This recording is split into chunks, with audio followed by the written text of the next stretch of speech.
Welcome into JacksonSun.com for today's edition of the Rundown, where we give you a look at what's going on in West Tennessee local sports today and what's going on JacksonSun.com this evening, and as well as in the section tomorrow. He's Michael Odom and I'm Brandon Shields, and Michael's about to head out here in a little while to go cover some soccer. Right, Michael? Yeah, I'd say arguably the two best teams in West Tennessee, USJ and Northside, meet tonight in pool play of the Best of the West tournament.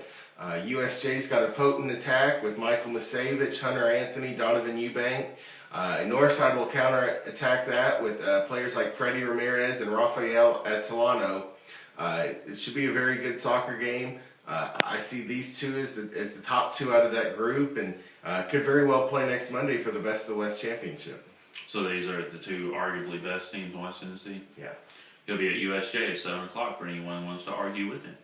The Jackson Generals are back on the road after dropping 3 of 5 games at home earlier this week.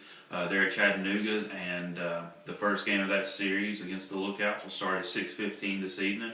And also, NFL fans, the NFL draft is starting later this evening at 7 o'clock. The Titans have the number 10 pick. The Kansas City Chiefs will have the first pick. They'll be on the clock as soon as that starts.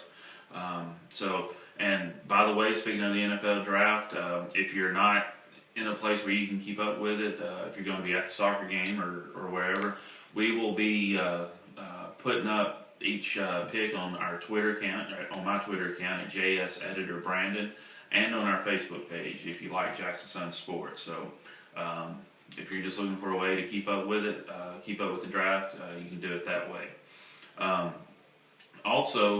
We're getting back with high school sports. Huntington and McKenzie are playing in Huntington tonight in a pretty big 13A district matchup. So that'll be, we'll have a write-up on that as well. And also a feature story for you hunters out there. Those of you who know about Coondog Cemetery in North Alabama, we're going to have a feature story about that. And just Taylor Wilson, a guy who covers some outdoors for us, he went down there and he talks a little bit about driving down there and seeing it for the first time in a while and just being down there. So plenty of stuff going on. We'll have all this on JacksonSun.com as the evening progresses. Also, the Predators play tonight in hockey. The Grizzlies play, but I think they start a little too late for us to get into the section, so you can check for that later in the night on JacksonSun.com, and we'll obviously have that in the print edition tomorrow. So for updates with soccer, you can follow Michael on Twitter at JSRiderMichael. And so hopefully between the two of us, you'll be able to stay in the loop on what's going on tonight in West Tennessee local sports. And thank you for following us, thank you for reading us, and thank you for looking to us as your #1 source for local sports coverage every day in West Tennessee.